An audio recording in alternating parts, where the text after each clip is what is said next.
হাদিসের বিরোধিতা করলে কুফরি হয়ে যাবে।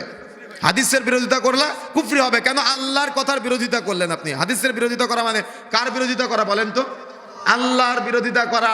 কোন একজন মসজিদে একটা যুবক ছেলে গিয়ে আমিন বলেছে, আপনি তাকে মসজিদ থেকে বের করে দিলেন, অথচ আপনি পাক্কা ইমানদার নিজেকে দাবি করেন।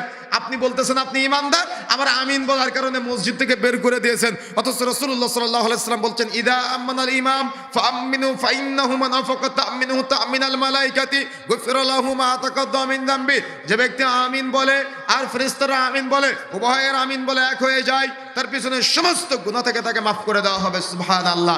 আল্লাহ রাসূল বলেন গুনাহ থেকে মাফ করে দেওয়া হবে, আর আপনি মসজিদ থেকে বের করে দিলেন।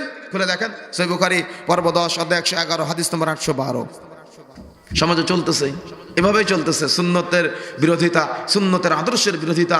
রাসূলুল্লাহ সাল্লাল্লাহু আলাইহি ওয়াসাল্লামের সুন্নত মানার কোনো প্রয়োজনীয়তা তারা বোধ করে না। এই জন্য আমি তো একটা উদাহরণ দিলাম, শত শত উদাহরণ দেওয়া যাবে, শত শত উদাহরণ দেওয়া যাবে যে আজকের সমাজের মানুষেরা সুন্নতের বিরোধিতা করে নিজের চিন্তাকে প্রতিষ্ঠিত করার জন্য।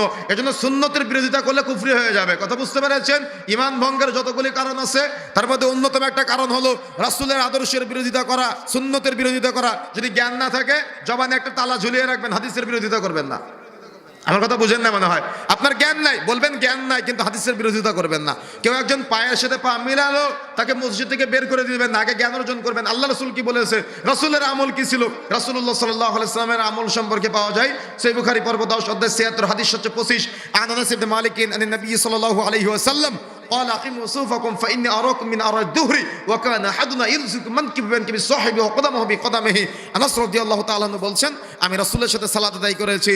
আল্লাহ রাসূল যখন নামাজে দাঁড়াতেন তখন পিছন দিকে তাকিয়ে আল্লাহ রাসূল বলতেন, তোমরা তোমাদের কাতারগুলোকে সোজা করে নাও, কেননা আমি আমার পেছনে হতে আমি তোমাদেরকে দেখতে পাই। আনাস রাদিয়াল্লাহু তাআলা বলছেন, আমরা যখন নামাজে দাঁড়াতাম তখন কাঁধের সাথে কাঁধ ও পায়ের সাথে পা মিলিয়ে দাঁড়াতাম। এ মর্মে সবচেয়ে মর্যাদাপূর্ণ যে হাদিসটি বর্ণিত হয়েছে, তারপর আমি আওসাদ 5797 নম্বর হাদিস, আল্লাহ রাসূল বলছেন, মান সাদ্দা ফুরুজাতান ফি সাফফিন, যে ব্যক্তি কাতারের ফাঁক বন্ধ করে দাঁড়াবে, রাফাল্লাহু বিহি দারাজাতান, মহল্লা তার মর্যাদা বাড়িয়ে দিবে, ওয়া বানাল্লাহু লাহু বাতান ফিল জান্নাহ, তার জন্য জান্নাতে ঘর নির্মাণ করা হবে। সুবহানাল্লাহ।